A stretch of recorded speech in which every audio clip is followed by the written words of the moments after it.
Hã? Não dorme não, pastor. Já abre a Bíblia onde vai pregar. Quando eu abri aqui o olho, até assustei. Falei, ué, será que foi um anjo que veio aqui já? Glória a Deus. Amém, irmãos? Vamos lá então. Vamos avançar aqui.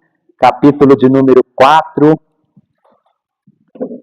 A visão do trono de Deus, dos 24 anciões, dos 4 seres viventes. Tem muita coisa aqui, irmãos, boa para nós aprofundarmos aqui nesta noite, amém? Apocalipse, capítulo 4, vamos ler até o versículo de número 11. Depois destas coisas, olhei, e eis que estava uma porta aberta no céu. Se a sua tradução tiver céus no plural, tá equivocado, tá errada a tradução. É céu no singular, tá? É lugar específico. E a primeira voz, que como de trombeta ouvira falar comigo, disse: sobe aqui e mostrar-te-ei as coisas que depois dessas devem acontecer.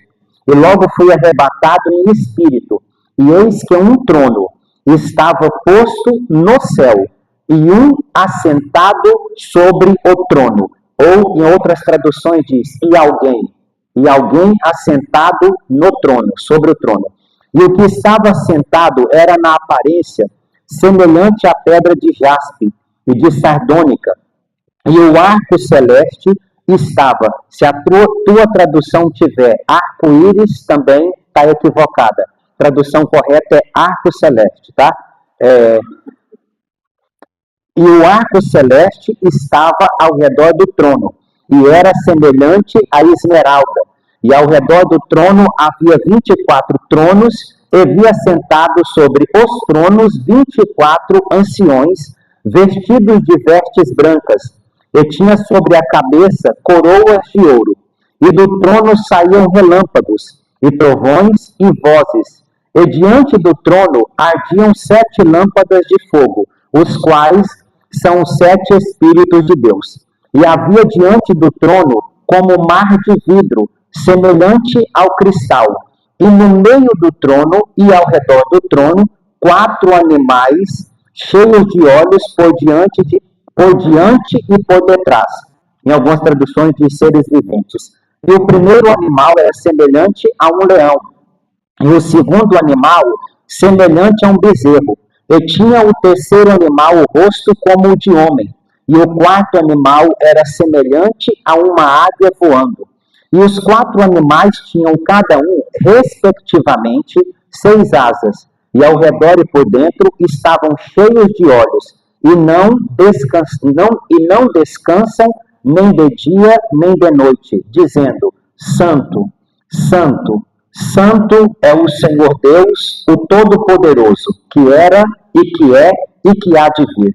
E quando os animais davam glória e honra e ações de graças ao que estava sentado sobre o trono, ao que vive para todo sempre, os 24 anciões prostravam-se diante do que estava sentado sobre o trono, adoravam o que vive para todo sempre e lançavam as suas coroas diante do trono, dizendo: digno és, Senhor, de receber glória e honra e poder, porque tu criaste todas as coisas e por tua vontade são e foram criadas.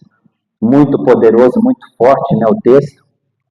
No versículo de número 1 aqui, no capítulo 4, depois destas coisas olhei. Que coisas são essas? São as cartas que João escreve às 7 igrejas. Então, depois daquilo que Jesus libera, essa revelação às igrejas, Jesus agora, o Senhor, vai começar a mostrar outros propósitos para João.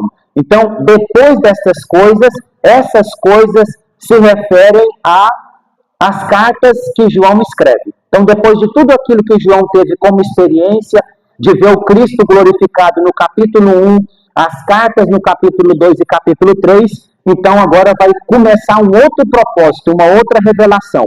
Olhei e eis que estava uma porta aberta no céu. Entenda uma coisa, João está preso. João está preso em uma ilha chamada Patmos, ou seja, ele está preso na terra. Mas o texto está dizendo, irmão Edson, que no céu está uma porta aberta para ele. O que está acontecendo é, o plano de Deus, irmã Bia, está oculto, ou estava oculto. Só que quando Deus encontra alguém na terra com fome, com sede, como nós acabamos de cantar, submisso à palavra, que entende o propósito, Deus faz com que ele seja arrancado do ambiente, ainda que ele esteja preso, para que Deus possa mostrar o propósito que estava oculto, para que esse propósito se manifeste. Então, todas as vezes que Deus encontrar um homem ou uma mulher desejoso, com sede, não religioso, porque quem deveria apontar o local, quem deveria apontar o dia e a data que o Messias viria, eram os fariseus e os saduceus.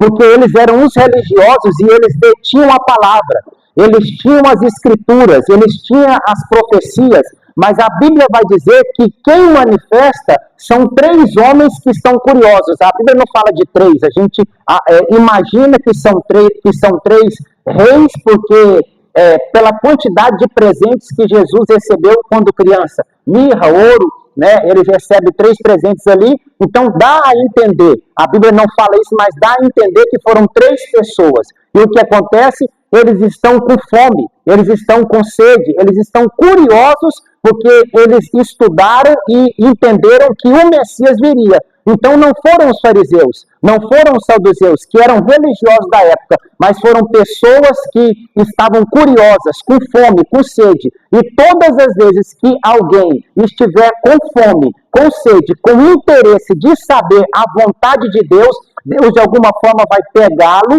e vai revelar essa vontade, para que essa vontade de Deus seja liberada, seja manifesta, seja declarada, seja proclamada para outras pessoas. Então é isso que João está contemplando aqui. Jacó teve essa experiência, o céu se abriu para Jacó, Ezequiel teve essa experiência, o céu se abriu para Ezequiel, Estevão teve essa experiência, o céu se abriu para Estevão. Por quê? Porque eram homens com sede, com fome do Espírito, e quando Deus encontra alguém desse tipo, irmão, o céu se abre sobre a vida dele, e coisas ocultas, coisas escondidas, que Deus guarda para poucos, se manifesta. Irmãos, quando você estiver num ambiente, que aqui não é o caso, aonde tiver poucas pessoas e que Deus estiver falando, abre os teus ouvidos, mas aguce os teus ouvidos, porque Deus, Jesus, ele comunicava coisas à multidão. Jesus comunicava coisa aos 12, mas quando ele queria mostrar coisas profundas, escondidas, propósitos maiores, ele pegava Pedro, Tiago e João e subia para o monte. Subia para o monte, e ali ele descortinava o que ele queria revelar. Então não era para os 12, então não era tudo para a multidão, era para um grupo seleto, era para um grupo reservado, era para um grupo ali que estava escondido, que estava ali com fome, com sede, para que aquilo que Deus queria se manifestasse através de Pedro, Tiago, João e outros. Então é isso que está acontecendo aqui com João na ilha de Patmos. E entenda uma coisa, você e eu nascemos para um propósito. Nós temos um propósito de vida. Nós nascemos para isso. E quando eu e você, como João, descobrimos o nosso propósito, o céu libera, pastora Bia, aquilo que eu e você precisamos para desenvolver o mesmo propósito. Quando eu e você entendemos o porquê e para quê, cada um de nós somos chamados, porque cada um de nós aqui temos um propósito que Deus estabeleceu. Como homens e como mulheres de Deus. E quando eu entendo e descubro esse propósito, o céu vai liberar para mim o que eu preciso para desenvolver esse propósito. A Bíblia diz que Neemias, ele estava preso na fortaleza de Suzã. talvez achando que o propósito dele era ser copeiro do rei. Não, não era ser copeiro. Ali era só uma fase de preparação, era só uma fase que Neemias estava ali, Deus permitindo ele viver um momento de zona de conforto, desfrutar de algumas coisas, mas quando o seu irmão Anani chega ali e conta e testifica o que os seus irmãos em Jerusalém estão passando, Neemias chora. Neemias se quebranta, Neemias vai jejuar, Neemias vai orar. E aí, quando ele entra nesse propósito, Deus revela qual era o objetivo e o propósito que ele tinha com a vida de Neemias. E o que vai acontecer? O rei Artaxerxes pega madeira, pega carta, pega tudo que Neemias precisava para desenvolver o propósito e coloca nas mãos dele. Então, isto, para quem tem intimidade.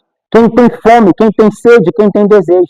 E quando eu descubro, irmão, o meu propósito, Deus abre o céu e envia um recurso. E eu não preciso me preocupar, eu não preciso forçar, eu não preciso extorquir, eu não preciso pressionar. Porque se a obra é de Deus, o responsável pela obra é Ele. Eu só tenho que entrar em obediência, em submissão, estar no centro da vontade dele, e quando eu estou no centro da vontade dele, eu não preciso fazer força. Neemias não precisou fazer força nenhuma, o que Neemias precisou fazer foi orar, foi jejuar, e Deus, Neemias toca e conversa com o rei que está no trono sentado, e o rei que está no trono sentado toca no rei da terra, e o rei da terra agora disponibiliza todos os recursos que ele precisava. E isso, pastor, e o acesso para chegar lá, porque ele dá cartas. É como se fosse um passaporte para ele entrar em outro lugar. Isso mesmo. Não teria, porque os outros governadores, tanto é que o texto impedir ele de passar. Como é? Porque com cartas e com passaporte e com o selado do rei, ele já teve oposição, que foi o Sambalate, os Tobias, os árabes, o Gesem, que eram governadores ali. Imagina se ele vai sem. Então a gente percebe que João está nesse ambiente aqui, vivendo tudo isso. Agora, uma outra coisa, nunca tente andar fora do teu propósito. Nunca tente andar contra aquilo que Deus te chamou, porque vai parar tudo, irmão. A coisa vai desandar, vai travar, nós vamos sofrer, nós vamos ter adversidade, as coisas não rompem, as coisas elas travam ao nosso redor. Todas as vezes que eu e a Daia tentamos andar contrário àquilo que Deus tinha nos chamado, irmão, a carroça empinou. Deu problema. Teve circunstância, teve sofrimento, teve choro. Todas as vezes. Por quê? Porque quando você está no propósito, na vontade de Deus, as coisas vão fluindo naturalmente, vai chegando, você para assim e fala, meu Deus, da onde veio isso? Como aconteceu isso? Da onde chegou isso? A gente nem sabe como ocorreu, porque o próprio Deus naturalmente ele se encarrega de manifestar. A maioria dos problemas que nós enfrentamos, irmãos, ou que as pessoas enfrentam, elas estão relacionadas com identidade e com propósito.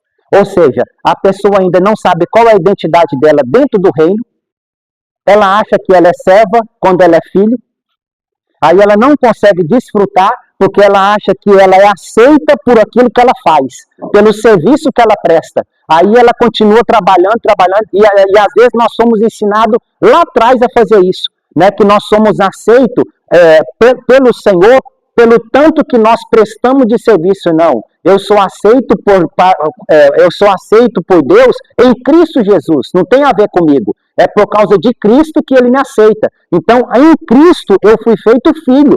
Então, a minha identidade dentro do reino é filho de Deus, é desfrutar da herança que o Pai tem para mim. Então, as pessoas elas têm dificuldade de encontrar isso, têm dificuldade de relacionar essa questão de identidade e de propósito. Então, eu tenho uma identidade, eu tenho que descobrir qual é o meu propósito, para que as coisas fluam. Isso, pastora. De escravidão, achando que estava sendo aceito pelo tanto que vocês serviam, pelo tanto que você estava na igreja, entendeu? E isso aí não é evangelho isso. Você tem entendimento, sabe? Você tem livre acesso. É um pai generoso, Não que antes a gente não achasse que era generoso, mas era com muito mais peso, com muito mais espaço, né? É porque Nesse lugar de entendimento que você tem livre, realmente, livre acesso. Somos escravos livres. isso mesmo. Eu falo do evangelho, né? Com liberdade, sem peso, sem cobrança. É aquela coisa que se você não faz, você vai pro banco, se você não faz, aí é o inferno. Você ainda bem brincando com o marido. Tem cortando de cabelo que todos na outra igreja tem a direto pro banco. Você tá entendendo? Eu entendi. Então, São fardos humanos, né? Fardos do homem que não são fardos de Cristo, porque o fardo é leve. Hã? A religião. E ela te pega em três coisas, né? Na acusação, no medo ou na ganância. São essas três coisas que a religião te pega. Ou no medo, ou na acusação. Ah, não aconteceu porque você fez isso. Então, sempre está vivendo em acusação, entendeu? Direcionando, isso aí. Ah, não, você está passando isso porque você não ofertou, porque você não dizimou. Então, sempre tem isso. Ah, se você fazer isso, você vai para o inferno. Entendeu? É isso aí. Isso. E quem foi que teve na vida que viveu uma vida sempre maravilhosa, irmão? Todos os Perseguição. passaram por provações absurdas, né? Eu quero que o senhor repita aí. A maioria dos problemas, a sua primeira fala, que diz que o problema, às vezes, está atrelado à identidade. Não, o problema está atrelado quando eu não vivo o propósito, quando eu tento fugir do propósito. Quando eu tento fugir daquilo que Deus me chamou para fazer, vai travar. E a maioria dos problemas das pessoas está atrelado ao propósito. Isto, está atrelado ao não cumprimento do propósito, isto, ao não cumprimento. Não, busca a identidade. Não, aí a maioria dos problemas que as pessoas elas enfrentam, principalmente dentro do nosso contexto igreja, está relacionado à identidade e ao propósito. Eu tenho uma identidade no reino, ou seja, a minha identidade é de filho. Mas como filho, eu também sirvo. Mas eu sou um servo, como o Edson colocou, no Antigo Testamento diz, da orelha furada. Ou seja, o cara serviu tanto tempo no lugar, mas o dono daquele escravo que é o servo, era tão bom, e quando chegou o ano do jubileu ali, que Israel tinha que liberar todos, né? Aquele que estava devendo era livre das dívidas, o que era escravo era liberto, ou seja, o dono dele era tão bom que ele furava a orelha, ou seja, que quando ele andava na rua, o que apontava aquele escravo da orelha furada? As pessoas identificavam que ele era um escravo livre, porém ele decidiu ficar na casa do seu senhor servindo ele, mas de forma livre, não obrigado, entendeu? Então é isso que aponta. É isso que aponta. Nós somos escravos, mas uns escravos livres. O meu senhor é tão bom que eu quero servi-lo de forma espontânea, sem pressão, sem obrigação, de forma leve.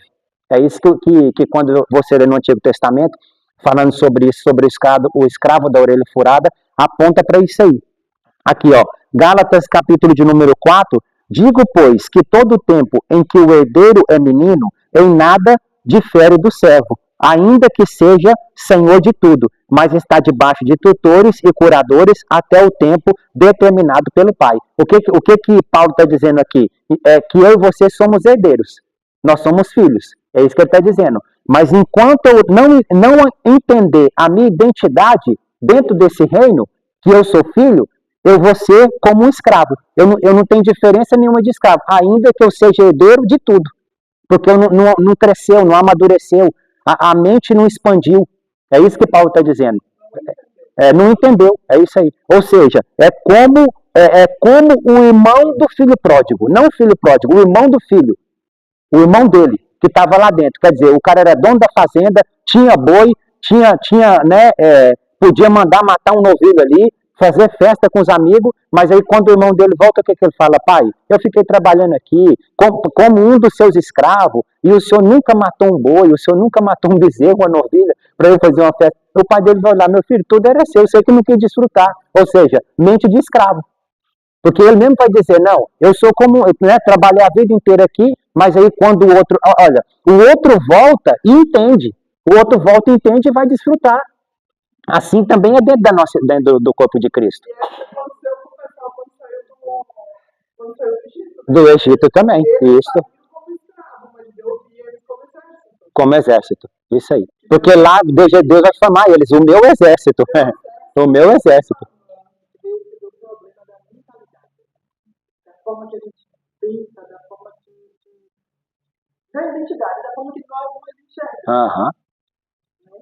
Então, isso causa um problema todo Na vida da pessoa, isso aí, pastor. Por isso que emocional, espiritual, financeira. Por isso que a religião é algo muito perigoso, entendeu? A religiosidade, né? É algo muito perigoso. Porque, na realidade, assim, não a religiosidade escraviza, isso aí. Dependendo da forma que você interpreta textos aqui bíblicos, fora do contexto, você aprisiona a pessoa. E aprisiona e vai embora. Aí a pessoa fica a vida inteira aprisionada, irmão. Ela nunca consegue viver e desfrutar de forma plena tudo que o reino de Deus tem e tudo que Deus tem para desfrutar. Ela é salva, ela vai viver uma eternidade, mas em vida ela não desfrutou o que ela deveria ter desfrutado. Porque quando Jesus diz em João 10:10, que, né, o ladrão veio para matar, roubar e destruir, porém eu vim para trazer vida e vida com abundância. É vida abundante aqui na terra, irmão.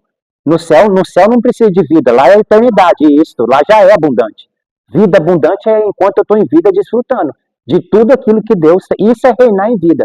Quando as pessoas falam assim, ou quando você ouvir, o propósito de Deus é que você reine enquanto você está em vida, é porque você amadureceu de tal forma, a sua mente expandiu de tal maneira, que você amadureceu, que você agora desfruta em vida da herança que Deus tem.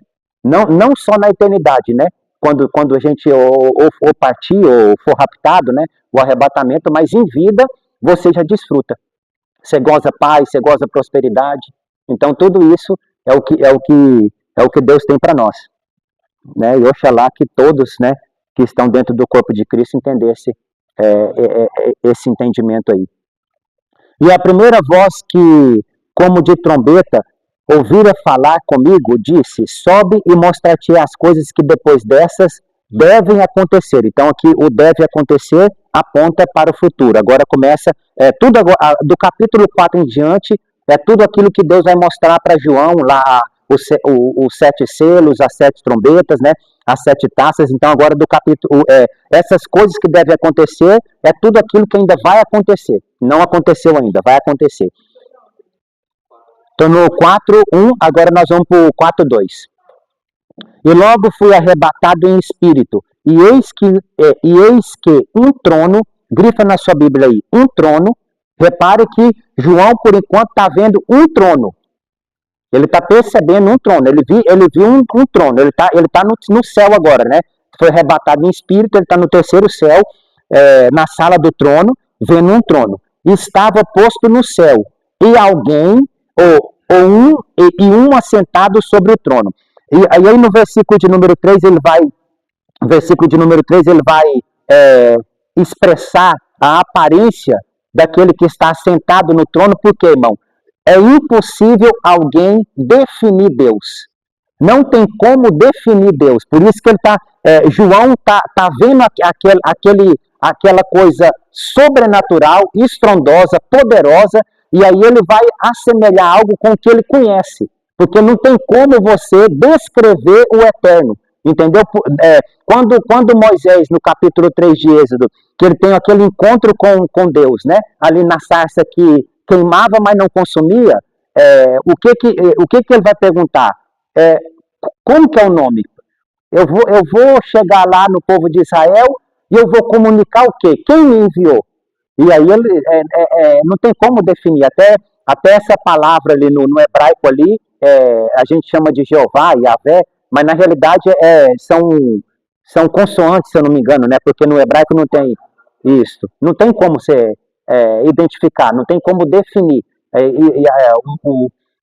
Aqueles os judeus e aqueles que entendem um pouco de hebraico, eles dizem que aquela palavra ali é como se Deus estivesse dizendo para Moisés assim: eu sou o que você precisa que eu seja. Isso. Isso mesmo, é isso aí mesmo. Isso. É isso aí. Para consoantes do nome de Jeová. HWH.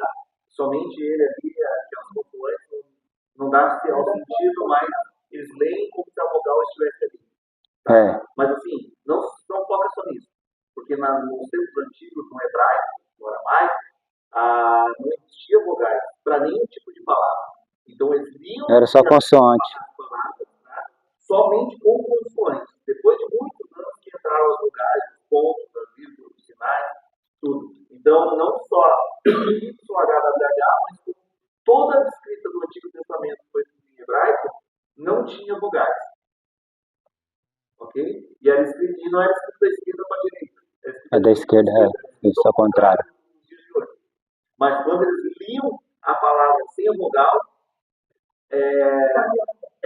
era como se saísse a vogal, porque era natural. O hebraico. Sim, É tipo, vamos supor, um M, né? Quando você vai escrever E-M-E. E-M-E, M. V. Aí V-E. Né? No caso, né? Se a gente for falar, né? Como a gente está pronunciando. Então, era mais ou menos isso aí. Então, o que João está vendo aqui é isso. É algo que é indefinido. Não tem como eu definir. João não está conseguindo definir. E não tem como nós, como seres humanos, queremos definir Deus. Não tem como. É impossível. E João está dizendo que o que ele está vendo aqui, pastor, não é uma energia. Não é uma luz. Tem alguém sentado no trono. Tem alguém, não é uma energia, Deus é uma energia, Deus é uma luz, não, Deus é alguém, porque o que ele está dizendo aqui, tem alguém, tem um que está assentado no trono, isso aí, alguém assentado no trono.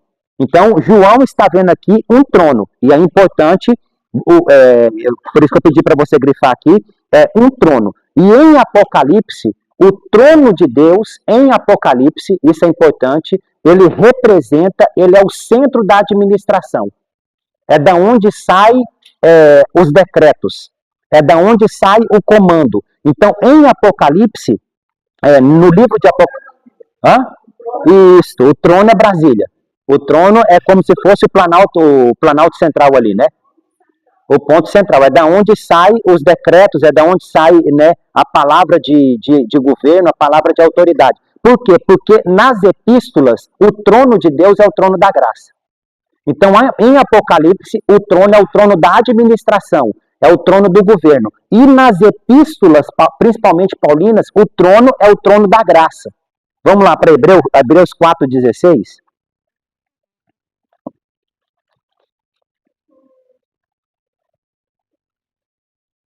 Hebreus 4,16. Cheguemos, pois, com confiança ao trono da graça, para que possamos alcançar misericórdia e achar graça, a fim de sermos ajudados em tempo oportuno. Por que eu estou dizendo isso? Porque lá no Salmo de número 89, se quiser anotar aí, depois quiser ler, verso 14, vai dizer o quê? Que a base do trono, o fundamento do trono é justiça e juízo. É a base, é o fundamento ali. O que sustenta o trono de Deus é justiça e juízo. Então, todas as vezes que alguém pecasse, o que deveria acontecer com ele? Ele deveria morrer. Porque a base do trono é justiça e juízo. Porque o salário do pecado é a morte. Mas por que nós não morremos? Porque a graça se manifestou. E a graça, uma pessoa chamada Cristo, chamada Jesus. Por isso que ele está dizendo aqui em Hebreus 4,16, que nós devemos entrar, cheguemos, pois, com confiança ao trono da graça. Para quê? Para que nós possamos alcançar misericórdia e achar graça. Por isso, irmão, que quando João olha aqui no versículo de número 3, e o que estava assentado era na aparência de semelhante à pedra de jape e de sardônica, e o arco celeste estava ao redor do trono. Por quê? Porque o arco está apontando para um lugar de aliança. Porque o arco foi colocado para que Deus lembre da aliança. Não é que ele lembre, porque não tem problema de memória, mas para que haja uma aliança. Lembra lá de Gênesis capítulo 9, quando vem o juízo de Deus e ele destrói a terra com o dilúvio? Né? Porque o dilúvio ali é um tipo de juízo. E a terra vai passar por um juízo também de novo. O dilúvio foi um juízo para a purificação da terra. A terra foi purificada com um juízo que foi através de água. Depois vai vir um outro juízo que a terra vai passar por uma purificação pelo fogo.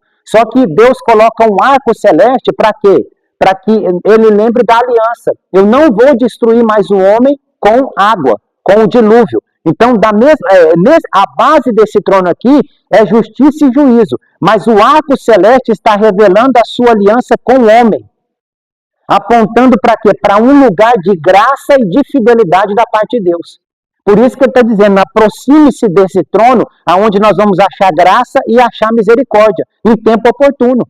No tempo que eu e você falharmos, pisarmos na bola, errarmos, a questão não é nós escondermos como Adão fez. Não é esconder, não é tampar o sol com a peneira. Não, é entrar nesse ambiente e rasgar o coração. É entrar nesse ambiente e entender que há um arco celeste ali, que nós servimos um Deus de promessa, um Deus de fidelidade, um Deus que é cheio de graça e de amor para aqueles que confessam e deixam. A Bíblia diz, aquele que confessa e deixa, alcança misericórdia.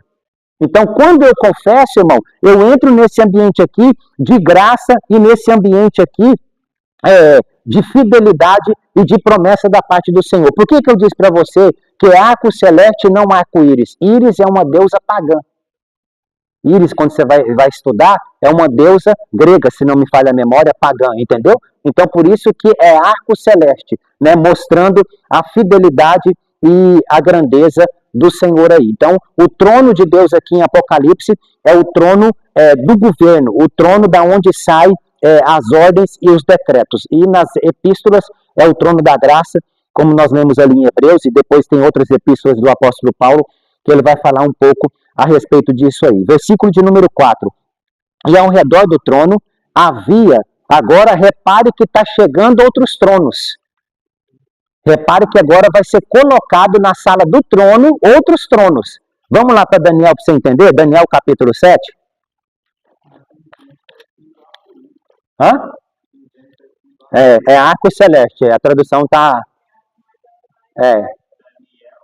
Daniel capítulo 7, versículo de número 9. E eu continuei olhando até que foram postos, os tronos. Daniel está no mesmo lugar, tá, irmão? Que João está. Daniel está na sala do trono. Foi arrebatado também, em espírito. E ele continuou olhando, e ele está dizendo, olha, foi chegando outros tronos, e até que foram postos os tronos. E um ancião de dias se assentou. A sua veste era branca como a neve, e o cabelo da sua cabeça como limpa lã. O seu trono chama de fogo, e as rodas dele fogo ardente. Ou seja, o que Daniel está contemplando? Daniel está vendo Jesus chegando na sala do trono glorificado, porque esse ancião de dias aqui é Jesus, que está sentando no trono. Porque você lembra que... Vamos conectar aqui os textos para você entender? Apocalipse...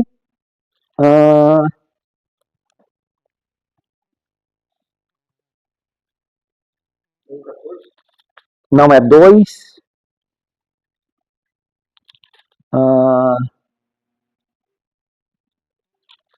É a promessa para uma das igrejas, que ele diz assim, olha, e ao vencedor eu darei que ele sente no meu trono, como eu assentei no trono do meu pai. 3:21? É isso aí. Ao que vencer, lhe concederei que se assente comigo no meu trono, assim como eu venci e me assentei com meu pai no seu trono. Então, o que Daniel está vendo é essa passagem aqui. Jesus está chegando e assenta no trono. Por isso que ele vê os tronos chegando. Só que quando João vai entrar na sala do trono, primeiro ele vê um trono, que é esse trono lá que Jesus senta. E agora, João agora diz que no versículo 4, e ao redor do... semelhante à pedra de Jápis e de sardônica, o arco celeste estava ao redor do trono, era semelhante à esmeralda. E ao redor do trono havia 24 tronos, e havia sentado sobre os tronos 24 anciões. Então agora João está vendo mais 24 tronos, além do trono. Então, na realidade, no total, irmão, são 26 tronos. São 20... Isto, 2 do pai e do filho, né? Porque o do filho está vazio. Aí depois você conecta aí e imagina para quem vai ser o trono do filho, né? e os 24 anciões estão sentados em 24 tronos. Tem o trono do Pai, que Jesus está sentado, porque você leu comigo ali Apocalipse 3, 21, e o trono do Filho está vazio por enquanto, até que algumas pessoas vão se sentar nele. Oh, glória a Deus, alguém pegou, alguém pegou, alguém pegou. É isso aí, os vencedores vão se sentar no trono. Agora entenda uma coisa, irmão, o trono aqui não está no sentido literal, que, né? Não, está falando de uma autoridade, né? Que os vencedores terão autoridade, que trono fala disso aí, de autoridade. Por isso que Jesus vai dizer, quando ele ressuscita, ele diz, foi-me dado autoridade no céu e na terra. Eu tenho autoridade agora, porque eu tomei a chave, né, que representa a autoridade da mão de Satanás. A chave está comigo, e agora eu tenho autoridade no céu e na terra, porque ele venceu, né, como homem justo, como homem reto. Então aqui os 24 anciões agora, repare que, vamos para a numerologia agora, o número 7 fala da completude de Deus, nós passamos por isso, em relação a, é o número, toda vez que você vê o número, a criação, isso aí, relacionado à terra. Então todas as vezes que você vê o número 7 na Bíblia, você pode ter certeza que está apontando para um número de completude relacionado às coisas criadas, relacionado às coisas da terra. E o número 12 é um número também de completude, só que é um número de completude, um número completo para as coisas eternas, para as coisas do céu. Então, por isso que aqui são 24 anciões, 12 vezes 2. Então, ou seja, há uma intensidade, porque há uma multiplicação. Então, está mostrando uma força, está mostrando uma intensidade daquilo que vai acontecer. Porque... Pode falar, Daniel. Sobre os 24 anciãos, ali há um estudo que diz que 12 são como se fossem os 12 patriarcas da tribo de Israel, e os outros 12 é vinculado aos 12 apóstolos. É um nível de revelação, não está errado, é um nível de revelação. Mas hoje nós vamos ver aqui um outro nível também, mas também faz parte, não está equivocado, também é um nível de revelação, né, daquilo que o texto está dizendo aqui. Então esse número 12 aqui é o 12 vezes 2, está representando a força e o poder dessa administração. Porque você lembra que eu disse para você que o trono de Deus, a sala do trono, é onde sai a administração, é onde é administrado e sustentado o universo. Esse número 12 vezes 2, que transforma em 24 anciões, está mostrando a força e o poder desse governo. E esses 24 anciões aqui, irmãos, são anjos que foram criados. Os anjos são seres mais antigos da criação de Deus. Então, os 24 anciões são anjos que estão sentados e eles auxiliam Deus nesse governo. Eles auxiliam, é como ministro, não tem um presidente Lula? Com o presidente Lula não tem os seus ministros que auxiliam ele a governar? Assim também, eu poderia citar outro, mas não dá, né, irmãos? É o que nós temos hoje, né? É o que tem para hoje, Vai ficar gravado ali. Baixou demais, Ricardo, baixou demais o nível, né? A régua desceu demais, né? Mas é o que o pastor falou, é o que tem para hoje, irmão, e nós temos que engolir. Então, assim, os 24 anciões são anjos que auxiliam Deus nesse governo do universo. E eles estão assentados nesse trono ali, auxiliando o Pai, né, nesse governo de sustentação do universo, nessa questão do governo da terra. Então, esses 24 anciões apontam para isso. Depois você vai perceber que esses 24 anciões... Deixa eu voltar aqui um pouquinho aqui. Esses 24 anciões, como o Daniel acabou de falar, sobre um nível de revelação que não está equivocado, só que esses 24 anciões também, eles representam os vencedores da antiga aliança e os vencedores da nova aliança. Porque lá na frente, depois você vai entender, eles vão transferir esse governo, eles vão transferir esse governo para os vencedores. Porque os vencedores é que vai tomar esse lugar dos 24 anciões. São eles que vão tomar o lugar. São os vencedores que vão governar, né, a terra e o universo com o Senhor. Então, em Apocalipse, eu disse para você que o número 7 representa essa completude, né, das coisas criadas, e o número 12 representa a completude das coisas da terra. Então, os 24 anciões, aqui nesse caso aqui, eles estão representando os vencedores da antiga aliança, que ressuscitaram logo após Cristo. Eu acho que eu já li esse texto já, que logo depois que Cristo ressuscita, outros ressuscitam com ele também, e muitos percebem e veem. Então, esses que ressuscitam com ele são os vencedores da antiga aliança. E assim também vai acontecer com os vencedores do novo pacto. Lá no capítulo de número 7, perdão, Apocalipse 7 eu estou agora.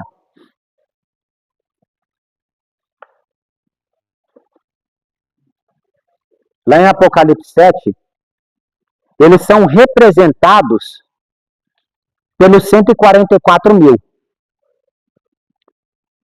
Porque 144 mil é 12 vezes 12 vezes 1000. Entendeu? É 12 vezes 12 vezes 1000, que vai formar 144 mil. E aqui, nesse caso aqui, no capítulo 7, eles representam os vencedores da antiga aliança. 12 mil de cada tribo, apontando para os vencedores da antiga aliança. E lá no capítulo 14, os 144 mil do capítulo 14, e olhei, e eis que estava o Cordeiro sobre o Monte Sião, e com ele 144 mil, que em sua testa tinha escrito o nome dele e o de seu pai. Esses 144 mil do capítulo 14, que é 12 vezes 12 vezes 1000, representa os vencedores do novo pacto. Então, aqui os 24 anciões representam metade deles os vencedores da antiga aliança e metade deles os vencedores da nova aliança. Até aqui vocês entenderam? Então, o fato deles estarem assentados em tronos e com coroa, porque você lembra do que eu falei para você, o que representa a coroa, então a coroa está indicando que eles devem governar, ou devem ser os que governam o universo até o reino milenar.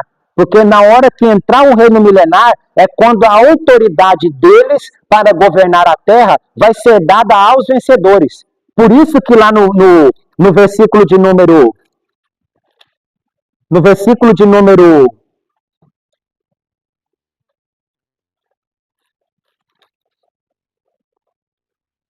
10, os 24 anciões prostravam-se diante do que estava sentado sobre o trono, adoravam o que vive para todo sempre e lançavam as suas coroas, ou seja, eles tiravam as suas coroas.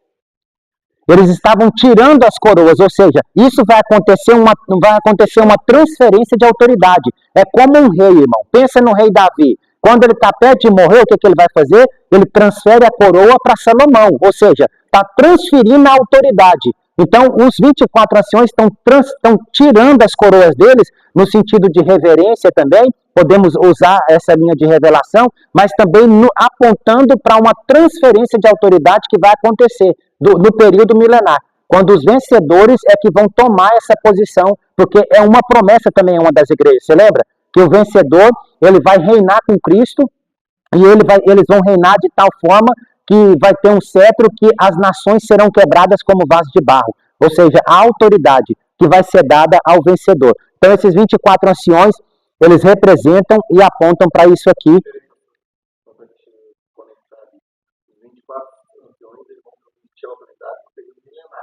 Eles vão transferir. Enquanto agora eles estão governando. É porque, na realidade, o Apocalipse, irmãos, eu estou ensinando vocês de forma cronológica aqui, né? Assim, não cronológica, seguindo os capítulos. Mas Apocalipse, ele não foi escrito de forma sequencial, né? Eu que estou ensinando para vocês assim, entendeu? Para facilitar o ensino. Só que Apocalipse não foi escrito, né, não foi nessa ordem não, tá? Por isso que às vezes há essa dificuldade de conexão, isso aí, de conexão dos textos. Vamos avançar aqui um pouco então?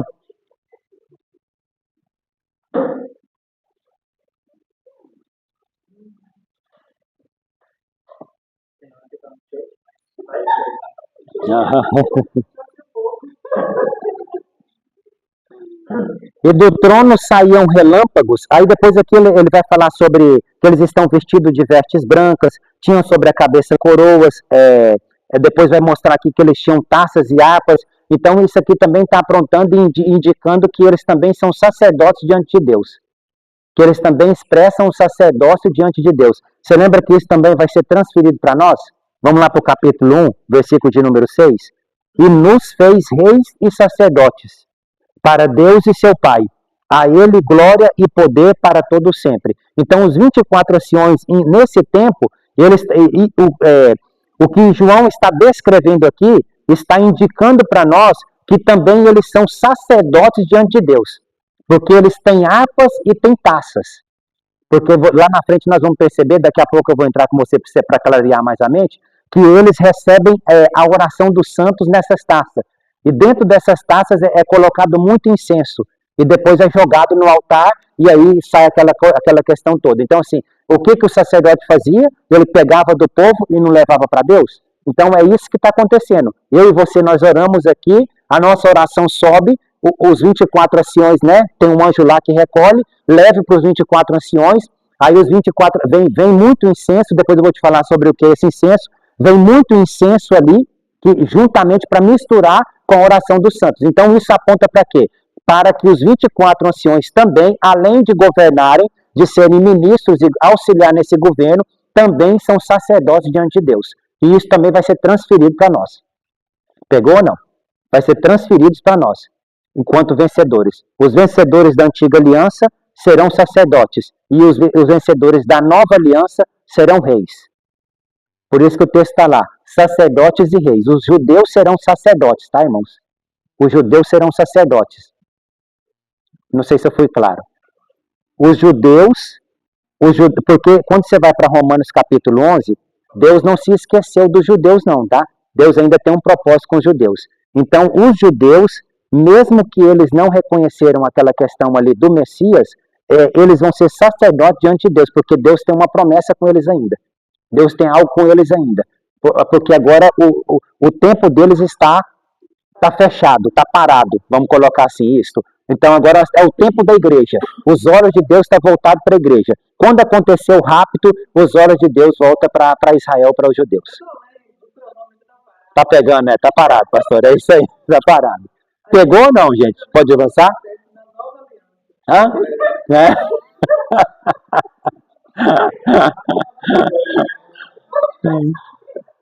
Pegou a chave.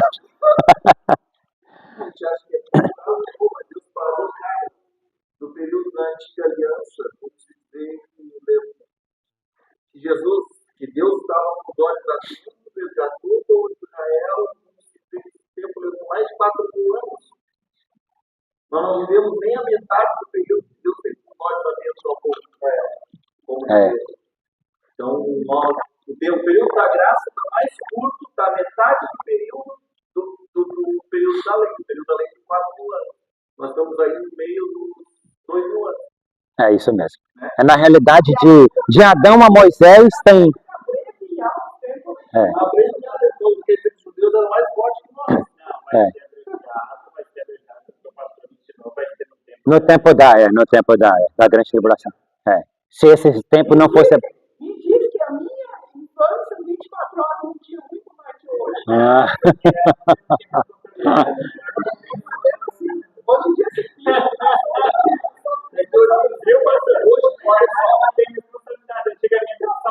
Só brincava. Antigamente, para fazer um feijão, tinha que botar fogo na lenha, botar no fogão na lenha, soprar, fazer o fogo pegar. Hoje em dia, o Roberto lá, 1 minuto ali, nem a cara, pode o Roberto, então, 1 minuto tá pouco. Lembra do número 7 que nós falamos para vocês? Então, traz isso agora em milênios. Porque o número 7 fala de um tempo de completude para as coisas terrenas. De Adão até Moisés, 2.000 anos. De Moisés até Cristo, 2.000 anos. De Cristo até nós, 2.000 anos. Então, nós já passamos aí 6.000 anos. O nosso calendário é totalmente diferente do calendário judeu, né, irmão? O calendário judaico, ele é movido pela lunar, né, no caso, né? Não, é solar, no caso, né? O judaico eu acho que é solar e o nosso é lunar. mas é totalmente diferente. Eles estão no ano 5.000 e alguma coisa, se não me engano. Então, na realidade, o período aqui que a gente percebe da Terra vão ser 7 milênios. São 7 milênios. E o último é o milênio, que é aquilo que nós estamos falando aqui. Estamos na transição. Então, o número 7 sempre aponta para isso. Então, aí, se a gente for mais ou menos nesse cálculo aí, 6.000 anos e pouquinho, a gente já... O número 7 simboliza a completude. Nós estamos nesse transição do 3 para o 7, não vai passar do 7. Isso aí. Tá para acontecer bastante coisa aí daqui a alguns anos, que eu não sei quantos, né? Mas está perto. Está próximo. É o início do 7. Isso. Porque assim, o que acontece? Deus, ele fala conosco através de sinais. Durante no caso 7 dias, para nós, né? Ele recriou a Terra. Então tudo vai apontando para aquilo para o número 7. Isso aí. Tudo que está envolvido com relação às coisas criadas aponta para o número 7. Vamos lá? E do trono saíam relâmpagos e trovões e vozes. E diante do trono ardiam 7 lâmpadas de fogo, as quais são os 7 Espíritos de Deus. Então repare aqui, lá no capítulo 5 e no capítulo 8 nós vamos ver também essa mesma expressão, relâmpago, trovões e vozes. E tudo isso que está acontecendo aqui é resultado, irmão, olha a importância da oração. Tudo que está acontecendo aqui, esses relâmpagos, esses trovões e essas vozes, é resultado da oração dos santos. É resultado da minha e da sua oração, da oração da igreja. Porque a minha e a sua oração, ela vai subir, é como um incenso que sobe, que queima e a fumaça sobe. Lembra que eu disse para você que é recolhida pelo anjo, o anjo pega ali, nós vamos ler alguns textos agora, o anjo pega, joga ela nas brasas afogueada, e aí a oração vai subir, Deus inspira, né? Inspira que fala, né? Inspira, né? E aí, quando ele expira de novo, é a resposta da oração. E aí a resposta da oração acontece isso, trovões, relâmpagos e vozes. É o que acontece. Então, a importância que há quando eu e você oramos, irmão. A oração é o trilho por onde passa a vontade de Deus. A vontade de Deus para a terra, ela vai passar pela oração. É através de quando eu e você clamamos, é que Deus traz a resposta. Olha o capítulo de número 5. Vamos para o 8 aqui, que eu sei mais ou menos onde está. O 5 eu não lembro. E veio outro anjo, e pôs-se junto do altar, e havendo aberto o 7º selo, fez-se silêncio no céu, quase por meia hora. E vi os 7 anjos que estavam diante de Deus, e foram-lhe dados 7 trombetas. E veio outro anjo. Depois nós vamos falar para vocês quem é esse outro anjo. E pôs-se junto do altar. Irmãos, lá no céu tem um tabernáculo, tá? Só que lá é o tabernáculo verdadeiro. Lembra que Paulo vai dizer, acho que é aos Hebreus, que o tabernáculo de Deus, o verdadeiro tabernáculo que foi posto no céu, lá tem um tabernáculo. O tabernáculo de Moisés, o tabernáculo de Davi é só uma cópia do que existe verdadeiramente no céu. Então, imagina, altar do holocausto, bacia de bronze, aí entra candelabro, mesa dos pães asmos e altar do incenso. O altar do incenso é o altar da oração. Lá tem um altar também. E aí o texto está dizendo que veio outro anjo e pôs-se junto ao altar que altar que é esse? É o altar do incenso. É o altar da oração. Tendo um incensário de ouro, né? Aquele incensário que quem era da igreja católica aí, né? Que era coroinha, né? Quem já foi coroinha sabe, né? Que eu não sei se é o padre, quem quer que fica com aquele incensário lá. Então ele tinha um incensário ali. Né? Ele tinha um incensário ali de ouro e foi-lhe dado muito incenso. Esse muito incenso aqui aponta para os méritos de Cristo. Esse incenso aqui aponta para aquilo que Cristo realizou. Então entenda uma coisa, quando eu oro, Deus não me responde porque eu sou bom. Deus não me responde porque eu jejuei 15 dias, 40 dias, 21 dias. Não, Deus responde em Cristo, irmão.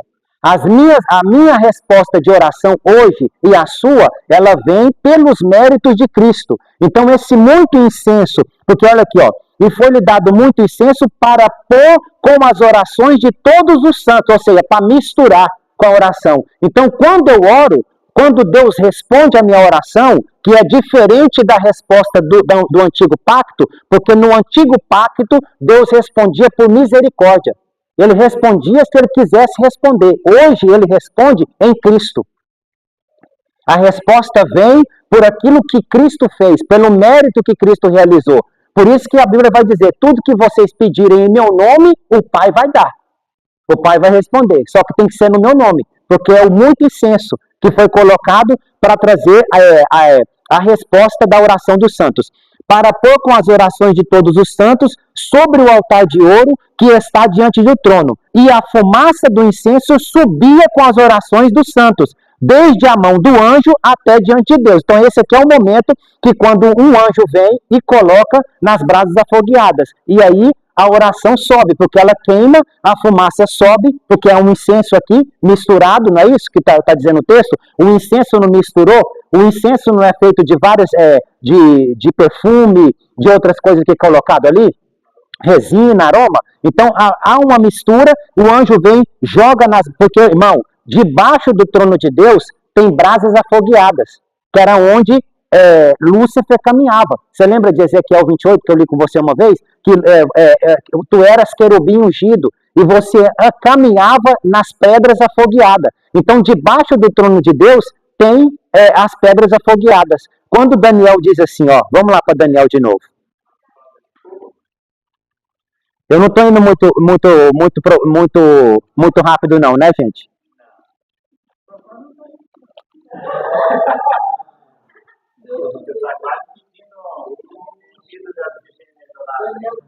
Daniel capítulo 7, de novo.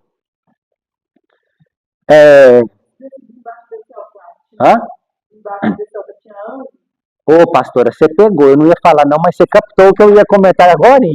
Porque o que acontece? A base, o que João está vendo lá dos seres viventes, é o que sustenta o trono. E na realidade a base do trono são querubins. Que sustenta, são 4 querubins que sustentam eles. Que sustentam o trono de Deus. Então vamos dizer, no ombro né, vamos usar esse exemplo aí. Versículo 9, tá? E eu continuei olhando até que foram postos uns tronos e um ancião de dia se assentou. Sua veste era branca como a neve e o cabelo da sua cabeça como a limpa lã. O seu trono, chamas de fogo e as rodas dele, fogo ardente. Então, o trono de Deus é fogo, porque labareda de fogo. E também, lá embaixo, tem as pedras afogueadas, que Ezequiel vai declarar no capítulo 28, versículo 14, se não me engano, apontando para aquilo que o querubim caminhava por debaixo daquelas pedras afogueadas ali. Lá em Ezequiel, Zacarias, só para te mostrar, para você não achar que eu estou falando besteira.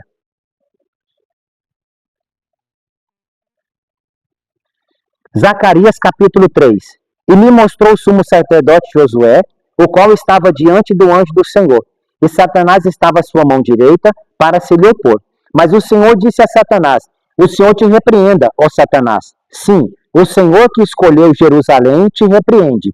Não é este um tição tirado do fogo? Aí Deus está dizendo, Zacarias não é aquele que eu permiti ele passar pelo fogo, porque o fogo purifica. E aí Satanás está acusando o sacerdote Josué. Não Josué lá de Moisés não, tá, irmão? Aqui é outra pessoa. O sacerdote Josué. Aí Satanás está acusando ele. E aí Deus está dizendo para Satanás, esse aí não foi um tição que eu tirei ele do fogo, que eu permiti ele passar pelo fogo, para quê? Para ser purificado. Ele vai dizer, ora, Josué, vestido de vestes sujas, porque ele está com vestes sujas ainda, estava diante do anjo. Então, falando, ordenou aos que estavam diante dele, dizendo, tirai-lhe estas vestes sujas. E a ele lhe disse, eis que tenho feito com que passe de ti a tua iniquidade, e te vestirei de vestes novas. E disse eu, ponha-lhe uma mitra limpa sobre a sua cabeça, e puseram uma mitra limpa sobre a sua cabeça. E o vestiram de vestes, e o anjo do Senhor estava ali. E o anjo do Senhor prostrou-se a Josué, dizendo, assim diz o Senhor dos Exércitos, se andares nos meus caminhos, e se observares as minhas ordenanças, também tu julgarás a minha casa, e também guardarás os meus átrios, e te darei lugar entre os que estão aqui. Ouve, pois Josué, sumo sacerdote, tu e os teus companheiros que se assentem diante de ti, porque são homens portentosos. Eis que eu farei vir o meu servo, o renovo. Então, repare que quando Daniel olha aqui no capítulo 7, versículo 10, ele diz assim, ó, um rio de fogo manava e saía de diante dele. Milhares de milhares o serviam, e milhões de milhões estavam diante dele. Assentou-se o juízo e abriram-se os livros. Repare que tem gente nesse lugar, mas eles não são queimados pelo fogo que está aqui. Porque a questão não é o fogo, a questão é quem entra no fogo. Isto. Então quer dizer, se o ímpio for nesse lugar aqui, irmão, ele é torrado. Mas eu e você, se nós chegarmos nesse lugar, e nós vamos estar nesse lugar, porque a essência que tem em mim e a essência que tem em você é fogo. Fogo não queima fogo. Mas se o ímpio entrar neste lugar aqui, por isso que Daniel está vendo, milhares de milhares estão neste lugar, mas não está acontecendo nada com eles. Porque a essência deles é a mesma essência do fogo que tem nesse lugar. Por isso que Zacarias ali passou por esse fogo, por provas de fogo, aqui no caso está apontando para isso, né? Por provas de fogo, e ele foi purificado, ele foi santificado. Então, o altar de Deus é da onde vai partir o juízo. Porque os juízos de fogo de Deus vai sair da partir do trono dele, ou debaixo do trono dele. E nós vamos ver ali no capítulo 4, se der tempo aqui, um pouco do que João contemplou ali, e que parece que é uma coisa, mas não é. Então a oração, irmão, vamos voltar aqui um pouco para a oração. A oração ela é de muita importância, mas de muita importância. Você que talvez já fez seminário de libertação, talvez você já deve ter ouvido isso. Nenhum espírito pode agir na terra sem um corpo. Todo espírito que age na terra sem corpo, ele é ilegal. Ele está agindo de forma ilegal na terra. Ele está quebrando uma lei que foi estabelecida por Deus. Deus não pode, irmão, interagir com a terra sem que haja um corpo. Se Deus interage na terra sem um corpo, ele está agindo de forma ilegal. Lembra da oração quando Jesus ensina os seus discípulos a orarem? Pai nosso que estás no céu, santificado seja o teu nome, venha a nós o vosso reino, seja feita a tua vontade na terra como ela é feita no céu. Mas você concorda comigo, Deus é onisciente? Então por que eu tenho que orar? Se ele já sabe de todas as coisas. Isso. Você está entendendo a importância da oração? Se Deus interage na terra sem que eu e você oremos, ele está agindo de forma ilegal na terra. É ilegal. E ele não pode passar sobre a palavra dele. É imutável, ele não muda. E aí, isto. 115:16. Os céus são os do Senhor, mas a terra ele deu aos homens. Ele não pode quebrar uma palavra, ele não pode quebrar uma lei. Isto, entendeu? A oração é de suma importância, irmão. Quando nós oramos, por isso que a Bíblia diz que eu e você somos o que de Cristo? Não. A igreja é o quê? Não. A igreja é o quê? O corpo de Cristo. O corpo de Cristo. Todas as vezes que Deus quer interagir na terra, ele precisa de um corpo. A igreja é o corpo, Cristo é o cabeça. O corpo para manifestar. Quando a Satanás interage com a terra, com Adão e Eva, ele precisa de um corpo. Ele entrou na serpente para interagir. Ele não pode interagir fora do corpo. Por isso que no candomblé se manifesta, o espírito entra naquela pessoa e aquela pessoa é o cavalo. Para que o espírito mal interaja com a terra, que são coisas materiais. Então, para Deus se manifestar aqui, irmão, na terra, precisa de um corpo. E eu preciso orar, eu preciso clamar. Se o meu povo que se chama pelo meu nome se humilhar e orar e se desviar dos seus maus caminhos, então eu vou descer. Mas tem que orar. Nós temos que orar. E aí, orando, Deus manifesta a vontade dele. Deus manifesta o querer dele na terra. Por isso que Jesus está ensinando, olha, faça uma oração. Pai nosso que estás no céu, que a tua vontade, ela seja feita na terra, porque ela não é. Por isso que Jesus está pedindo para nós orarmos, porque ela não é feita. Porque se a vontade de Deus fosse feita na terra, não estava essa bagunça. Como ela é feita no céu, ela deve ser feita na terra também. Então, quando nós oramos, Deus manifesta a vontade dele na terra. Se ele interagir aqui na terra, sem que esse corpo, que é o corpo de Cristo, se manifesta, por isso que ele formou um corpo, irmão, para se manifestar na terra. Entenda uma coisa, eu quero falar com muito carinho, com muito amor, que você pegue isso no espírito, vai parecer heresia. Deus, ele não pode quebrar a palavra dele, a palavra dele está acima do nome dele. A palavra de Deus está acima do nome dele, e isso é uma lei. Se ele interagir na terra, porque ele poderia fazer da noite para o dia, mas ele não pode interagir, porque ele quebra uma lei, irmão. Ele quebra uma lei que ele estabeleceu. Salmo de número 138, se não me engano. Por causa disso, ele deu apocalipse então para nós. Porque tinha que já estar tudo pré-escrito, porque ele só podia fazer o que ele já tinha executado.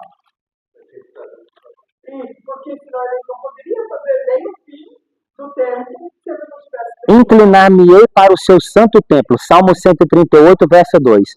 Inclinar-me-ei para o seu santo templo e louvarei o teu nome, pela tua benignidade e pela sua verdade, pois engrandeceste a tua palavra acima de todo o teu nome. A palavra dele, que ele liberou, quando Deus libera uma palavra, irmão, essa palavra ela se torna uma lei. Isso, do que o próprio nome dele, entendeu? Ele colocou a palavra dele acima do nome. Pode falar, irmã Kátia.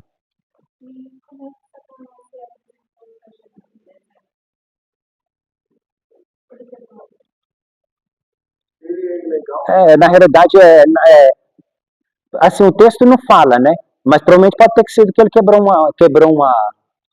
a lei, ou pode ter manifestado através de um corpo. Isto.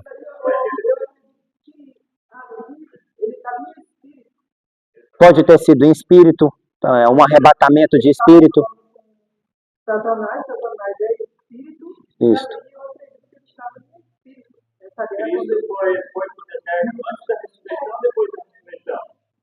Não, foi antes, né? Foi bem antes, né? Porque ali o deserto foi o início do ministério dele, né?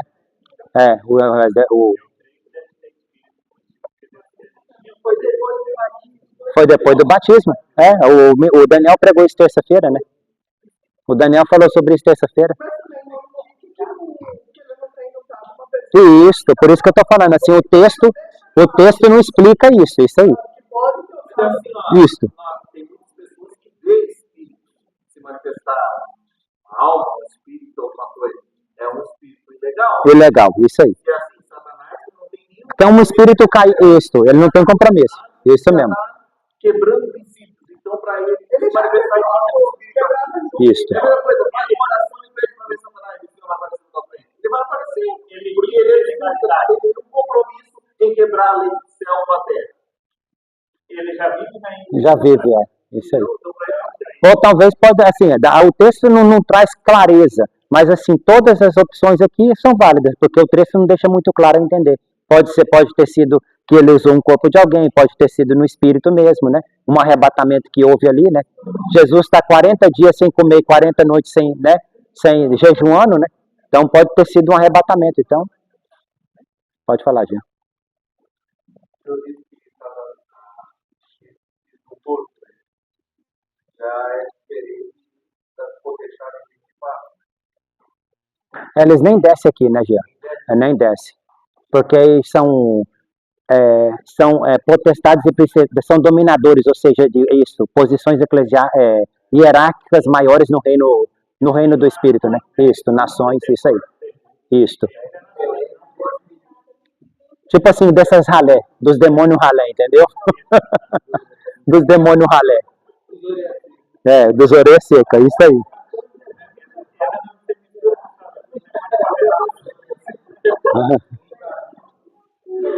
Gente, vamos acelerar aqui que eu quero terminar o capítulo 4 para nós começar no 5 semana que vem. Se Jesus não voltar, né? E havia diante do trono um mar, como um mar de vidro, semelhante ao cristal, ou seja, na presença de Deus só há espaço para transparência, tá? Por isso que está diante do trono, e é como um cristal, né?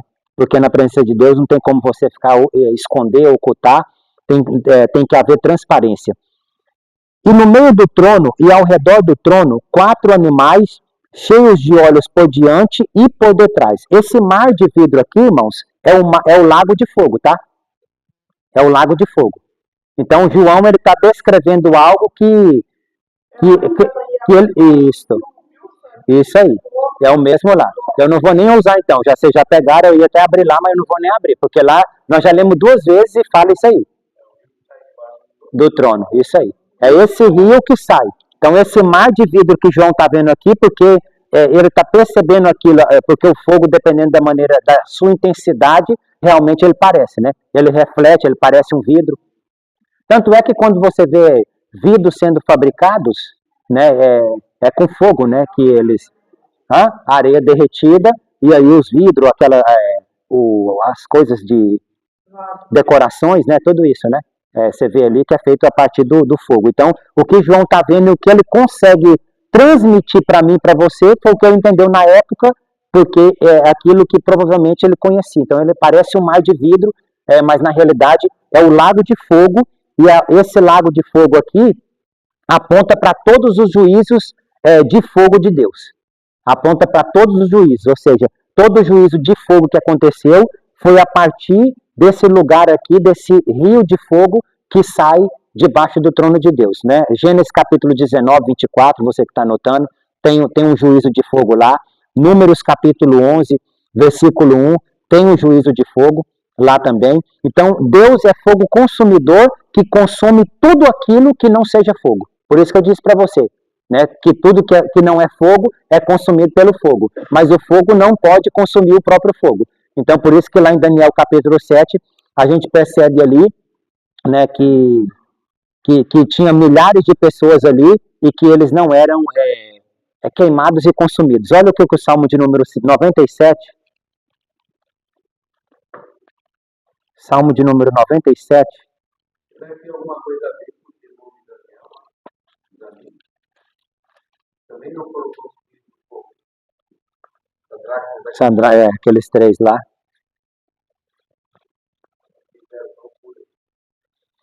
O Senhor reina, regozije-se a terra,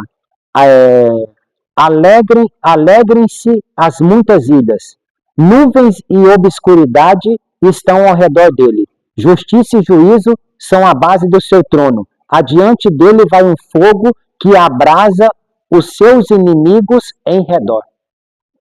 Então, adiante dele vai fogo, ou seja, né, que aponta para esse fogo que vai trazer juízo e que vai consumindo tudo que é adversário, tudo que é inimigo. Então, tudo que não é fogo é consumido por esse fogo, aqui nesse ambiente aqui. Então,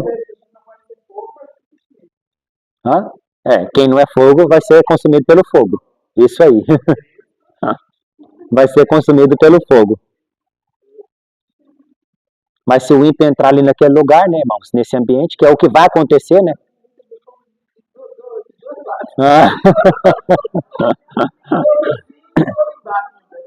Não, e na realidade esse lago de fogo aqui é onde o ímpio vai ser julgado. É onde o ímpio vai ser condenado. Consumido, vai ser nesse lugar aqui. Então é porque ele sai do trono de Deus, aonde o inferno vai ser jogado nesse lugar, a besta e o falso profeta vai ser jogado nesse lugar, nesse lago de fogo, nesse lugar aqui que... O término. Primeiro vai o falso profeta e a besta. Primeiro o falso profeta e a besta. Depois o inferno e Satanás, né? Porque Satanás vai ficar preso 1000 anos, depois dos 1000 anos, vai o inferno também todo lançado e aí acaba. Porque aí todos aqueles que estão no inferno, no caso, né, hoje, né, um lugar temporário, vamos dizer assim, é jogado depois no lago de fogo. Que é esse mar de vidro aqui que João está vendo e está contemplando. Então o inferno será aqui jogado aqui, nesse ambiente aqui, nesse lugar aqui, aonde nós estamos vendo aqui. No meio do trono e ao redor do trono, 4 animais cheios de óleo por diante e por detrás. E o primeiro animal era semelhante a um leão, e o segundo animal semelhante a um bezerro. Esses animais aqui são serafins, tá, irmãos? São serafins, tá? Que João está vendo. E o segundo animal semelhante a um bezerro. E tinha o terceiro animal o rosto como de homem, e o quarto animal era semelhante a uma águia voando. E os 4 animais tinham cada um, respectivamente, 6 asas. Aí a gente voltar lá em Isaías capítulo 6. Lembra do capítulo 6 de Isaías? Hã? Lê lá. Quem abre lá para mim, lê, fazendo favor. Capítulo 6 de Isaías. No ano que morreu o rei Uzias. Isso, leia.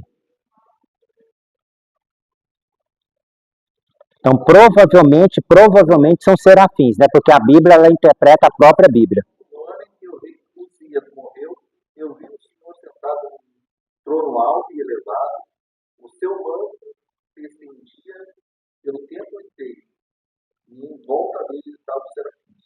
Cada um deles tinha 6 asas. Com Isso. duas eles cobriam o rosto e com 2 cobriam o corpo, e com as outras 2 voavam. Eles diziam em voz alta, um só ao outro: Santo, Santo, Santo é o Senhor Todo-Poderoso. A sua presença foi além. Isto, é a mesma fala aqui, ó. E os 4 animais tinham, no versículo 8, tinham cada um respectivamente 6 asas, e ao redor e por dentro estavam cheios de óleo. Repare que aqui, ó, repare que no versículo de número 6, diz que os animais estão cheios de olhos por diante e por detrás, ou seja, na frente e atrás eles têm olhos. Mas aqui no versículo 8, diz que os olhos deles não são somente na frente e atrás, ao redor e por dentro. Ao redor e por dentro. Respectivamente, 6 asas, e ao redor e por dentro estavam cheios de olhos, e não descansavam nem de dia nem de noite, dizendo: Santo, Santo, Santo. É a mesma expressão, a mesma fala. Então, esses olhos aqui, porque para que servem os olhos? Os olhos permitem que os seres vivos vejam e entre luz. Então, repare que eles aqui não têm olhos somente na frente e atrás, mas eles têm olhos por dentro e também ao redor. E isso está indicando o quê? Indicando que eles não são opacos, eles não é obscuro, né? Que eles permitem que essa luz entre neles e eles discernam que aquilo que eles estão vendo e que aquele que está diante dele é santo.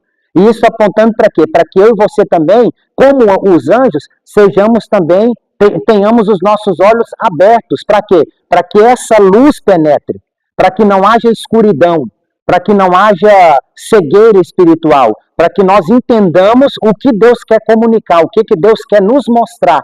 Então, aponta para isso aqui, porque esses seres aqui, irmão, eles representam os seres criados, tá? Por isso que, repare aqui que há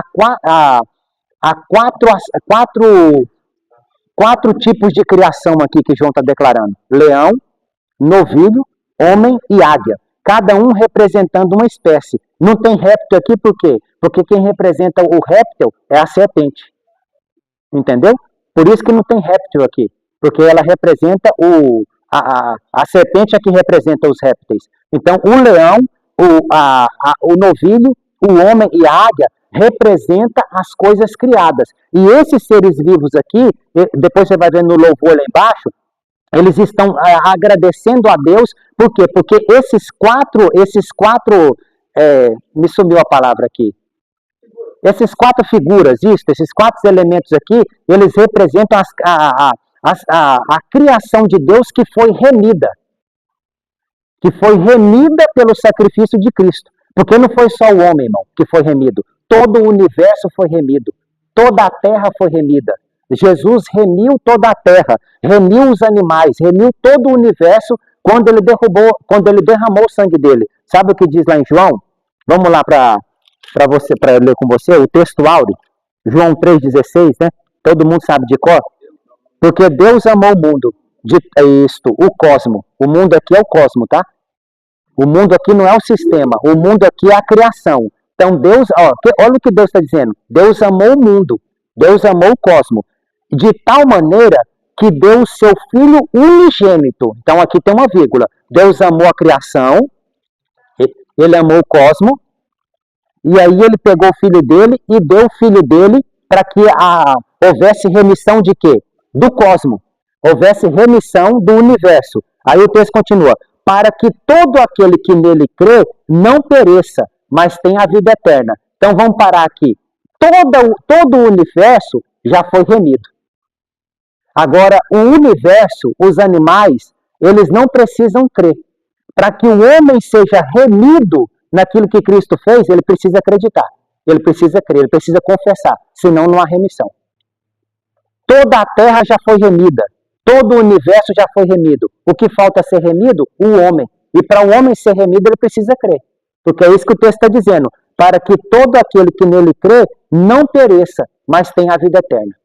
É isso que o texto está dizendo. Então, quando os animais ali, os seres viventes, perdão, estão ali apontando para isso, você vai entender mais agora, você vai compreender na hora que começar os cânticos, porque há uma diferença dos cânticos dos seres viventes e dos cânticos, irmão, são detalhes, né? A Bíblia são detalhes. Você vai perceber a diferença do cântico dos seres viventes e do cântico dos 24 anciões, não é o mesmo. Parece que é o mesmo, mas há uma expressão dentro do cântico que muda, que é Não, o cântico deles aqui, pastora, que eles estão cantando aqui, ó. Não, aí lá embaixo eles vão dizer aqui, ó. Vamos. Isto. Lá no versículo 9. Lá no versículo 9. Aqui depois você vai perceber que aqui eles estão reverenciando o Deus triuno, né? Tá claro, né? Porque eles estão declarando 3 vezes aqui santo, santo. Então eles estão aqui, esses tempos verbais estão revelando que Deus é triuno, né? Que não tem como negar, que é o Pai, o Filho e o Espírito Santo. E depois ele vai dizer aqui, ó, e quando os animais davam glória, repare, irmão, grifa na sua Bíblia. Primeiro, eles estão dando glória. Segundo, eles estão dando honra. Terceiro, eles estão dando ações de graça. Isto ao que estava sentado sobre o trono e ao que vive para todo o sempre. Por que eles estão dando ação de graça? Eles estão dando ação de graça porque é através da graça, é através do favor imerecido que há remissão. Nós somos remidos e nós somos salvos por quê? Paulo escreve, Efésios capítulo 2, versículo 8.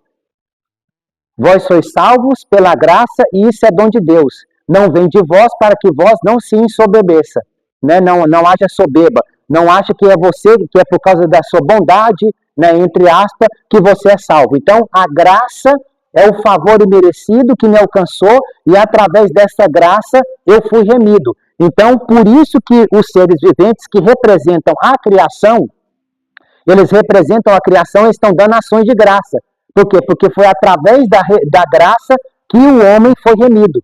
Então, tanto os louvores aqui dos 24, dos serafins, como dos 24 anciões, eles são compostos de 3 itens. Você leu o texto aqui comigo? Glória, honra e ações de graça. Ao que vive para todo sempre. E aos 24 anciões, os 24 anciões prostravam-se diante do que estava sentado sobre o trono, adoravam o que vive para todo sempre e lançavam as suas coroas diante do trono, dizendo: digno és, Senhor, de receber glória, a mesma expressão dos serafins. Segundo, honra, a mesma expressão dos serafins. Terceiro, e poder, porque tu criaste todas as coisas e por tua vontade são e foram criadas. Enquanto os serafins estão dando ações de graça, eles estão dizendo honra, glória, honra e poder. Por quê? Porque é através do poder de Deus que eles governam. É através do poder de Deus que eles auxiliam nesse ministério de governar o universo com Cristo.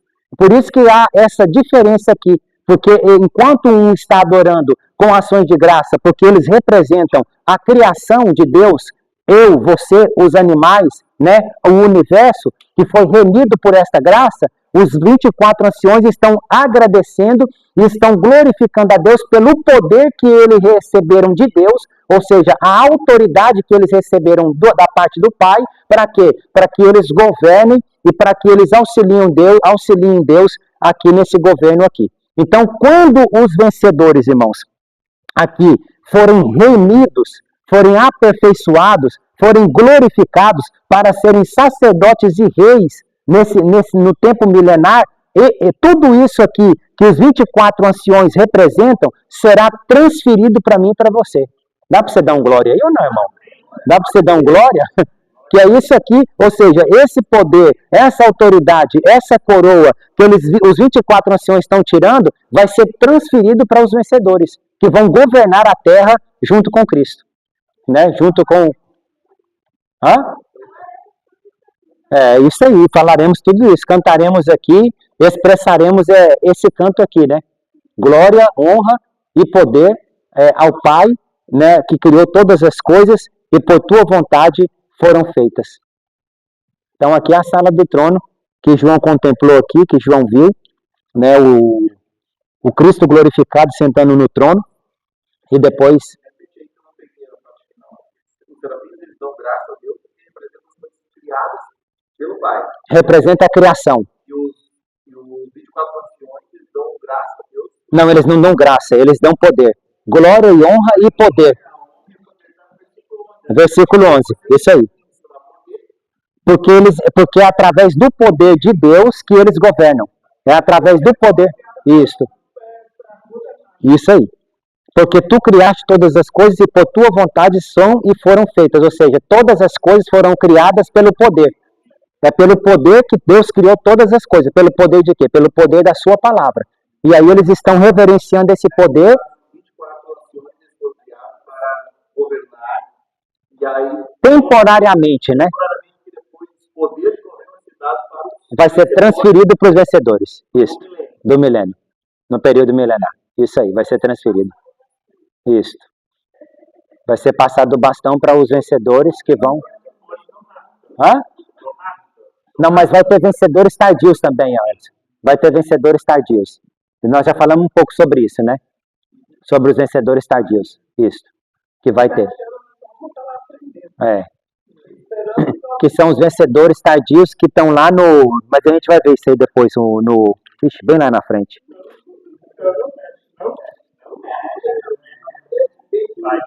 É. São os vencedores tardios são os que não aceitaram, né? A marca da... a marca da...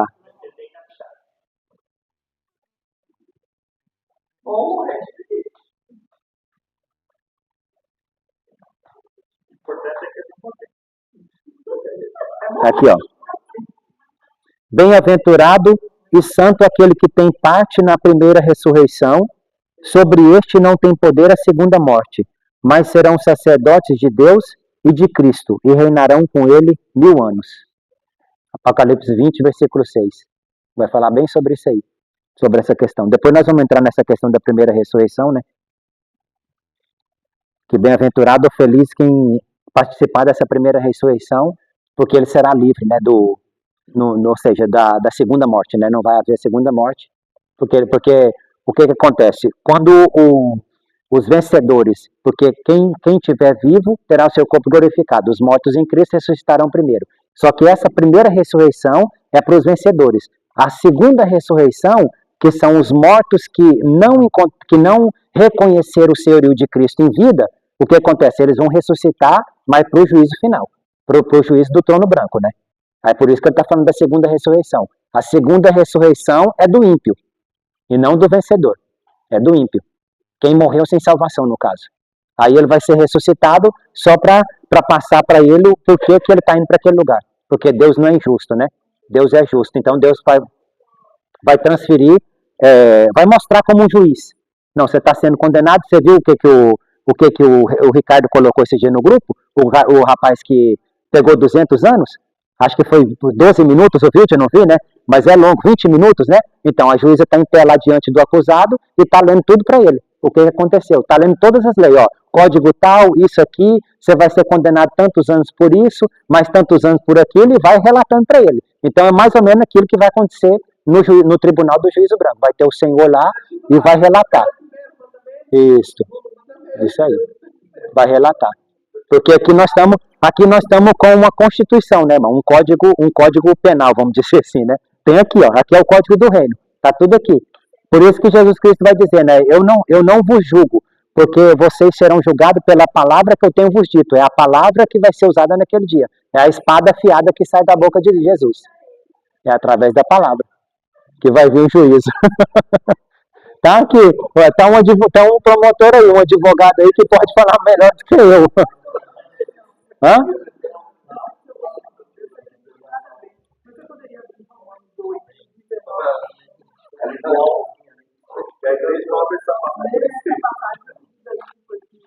Você falou uma coisa antes